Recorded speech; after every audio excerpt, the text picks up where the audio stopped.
And good morning again, though the news this morning is not very good, not good at all. But here is the latest. The Japanese Prime Minister Naoto Kan said today the disaster that had hit his country, and we're quoting him directly here, is the worst crisis for Japan since World War II. The death toll is now likely to go beyond 10,000 in just one state alone.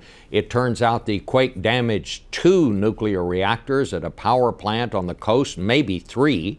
One of them seems to be going through a partial meltdown, which means radiation could leak. We have a team of CBS News correspondents in Japan this morning. CBS News correspondent Celia Hatton is in Fukushima, the site of that nuclear power plant. Celia, what is the latest there? Well, Bob, it's been another day of grim news coming from the Fukushima nuclear plant. Now, just a few hours ago, authorities warned that the situation to prevent total meltdown at 3 faulty nuclear reactors is an ongoing challenge. They warned that if something happens to one reactor, it could affect the others nearby. So generator number 3 is now the most at risk for an outer container explosion like the one that took place a day ago on generator number 1. That's when officials did the only thing they could to prevent the entire reactor from blasting open. They released a bit of radioactive steam to reduce pressure in that generator number 1, which led to a larger than expected explosion. So that's what we look for that could be coming from generator number 3 in the next day or so. It seems likely that officials are going to have to do a similar operation on generator number 3. So unfortunately, we're expecting more explosions from that nuclear plant. Now, how many people have been evacuated from there thus far? At the moment, the average number is 170, although estimates do vary. I've seen as high as 200,000 people evacuated from that 12-mile radius, and even a little bit beyond that, because, frankly, nobody wants to be that close to these nuclear plants at the moment. So there are large numbers of people who are on the move in the area trying to escape. And what about radiation sickness? Any signs of that? I know they have started issuing iodine for people just in case. What's that situation? They're handing out iodine tablets to people who are within a certain area around the nuclear plant. Not everybody is getting the iodine pills, but they are trying to scan everybody for any effects of radiation.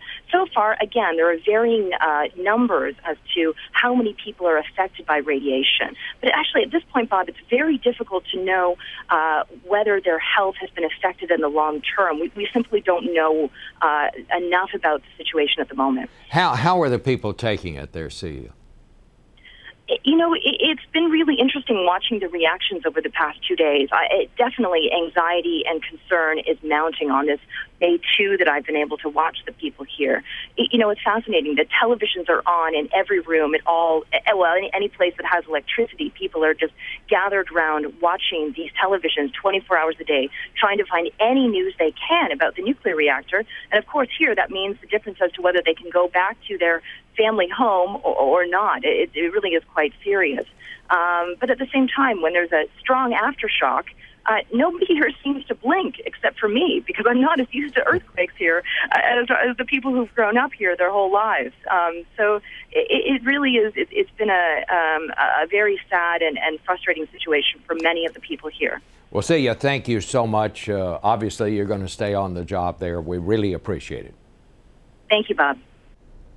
Now, Harry Smith, our man on the move who was just back from the Middle East, is in Tokyo this morning, which, for all the troubles, is returning to relative normalcy. Harry, what's the latest there? Stunning difference, Bob, between Friday and today. Narita Airport, the big airport, wide open, business as usual. The only difference that I would say we saw there were numerous crews, rescue crews, that had clearly been flown in there and were about to be deployed up north. As far as downtown Tokyo is concerned, we didn't see a single vestige of earthquake damage. People were strolling through the park. It was a Sunday afternoon as if nothing had happened. But that is very much in contrast to what's going on in the rest of the country. Yeah, that's for sure, Bob, because everything up north is basically on kind of a lockdown. I'm not sure if you've heard this or not, but there are more than 100,000 troops that are going to be deployed here in Japan through this disaster. As the Japanese Prime Minister said, this is the worst disaster to hit Japan since World War II. And even people here, as far away from the earthquake epicenter as Tokyo was, they said this was the worst they had ever felt. They felt like they were literally rocking back and forth in the buildings, and it also speaks to how earthquake-proof Tokyo is, because as we say, as we came through town, we didn't see a single vestige of damage anyplace. But as you go around the country, I mean, the statistics that we're hearing from the government are just almost unbelievable. 215,000 people living in 1,300 temporary shelters. 1.5 million households have not had water since the quake. You mentioned the 60,000 or the 100,000 troops that have been deployed. It's hard to imagine something like this happening to this country. You know, and it's interesting because there's no place on the planet that is better prepared for this than Japan is. Earthquake is almost a part of people's daily mantra, as it were. It's something they keep in mind all the time. There are all constant civil defense drills. There are constant drills for sirens and evacuations. So this is maybe the place on the planet that's best prepared for something like this, and then you see the kind of devastation and damage that has happened as a result, and you wondered if it had happened someplace else. It's hard to imagine, but it would have been much, much, much worse. Harry Smith, the coastal city of Sendai is closest to the epicenter, and our CBS News correspondent Bill Whitaker is there. Hello, Bob.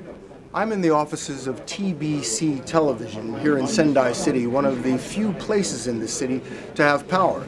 This television station is now running off of generator power. It took us 15 hours to get here from Tokyo, and this is a ride that usually takes about 4 to 5 hours.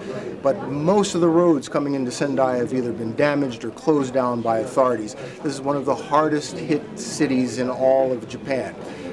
Tonight outside, the night air is filled with a wail of sirens, of fire engines racing down to a massive fire by the port, a fire so big that it's turned the whole eastern sky into a bright orange red. When we got here earlier this afternoon, we saw people running to high ground. They had just had another aftershock and another warning of another tsunami. People here are very frightened and very skittish, and they have good reason to be. Not only did they endure one of the worst earthquakes ever recorded here in Japan, but people say it was 30 minutes after that that the huge tsunami swept through. And from what we could see, the tsunami swept in several miles inland.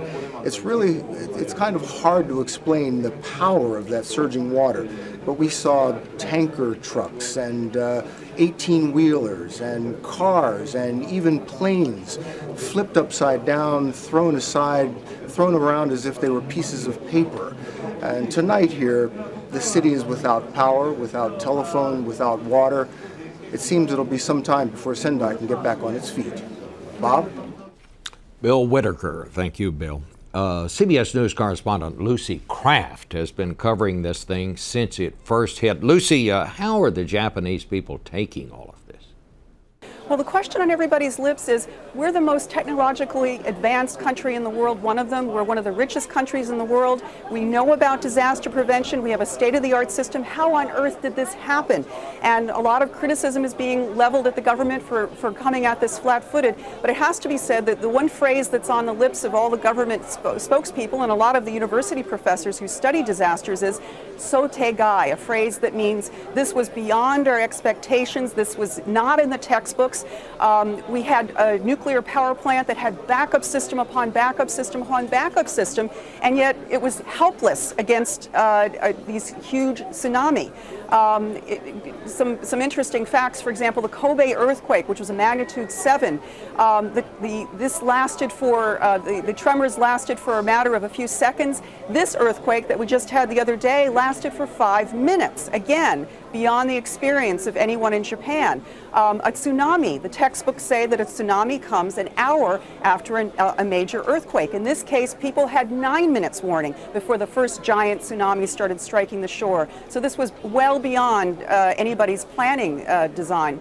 Another question is, you know, the rescue teams have been unable to get to all of the victims because they're spread over such a wide area. And Japan right now is terribly depopulated. We have people living in very remote areas, particularly elderly people living in homes that you know, just fall apart at the first sign of an earthquake. Maybe we need to have people living more closely together out of areas that are at higher risk. So there's a lot of soul searching that's going to be happening, and as the Prime Minister said, it's the worst crisis for Japan since World War II. Right now, I think the country is just in a state of shock. There's a lot of questions now. One of the newspapers, the Yomiuri, this morning was saying that the stock market may crash on Monday when it opens. Certainly the companies that are the pillar of the Japanese economy, as you know, is trade dependent, and the companies that are the gold standard for the country, Toyota, despite all its travails, is extremely well run, very profitable company. Sony, Honda, Nissan, all of these companies that really are the backbone of the Japanese economy are at a standstill right now because their factories have been damaged or because their supply chains are stopped. So the country really is on hold right now, and it's going to require a vast amount of rethinking about how do we deal with the crisis. Lucy Kraft, and we want to say thanks to Lucy, to Bill Whitaker, to Harry Smith, to Celia Hatton, all of our correspondents, and there are more on the way covering this story in Japan.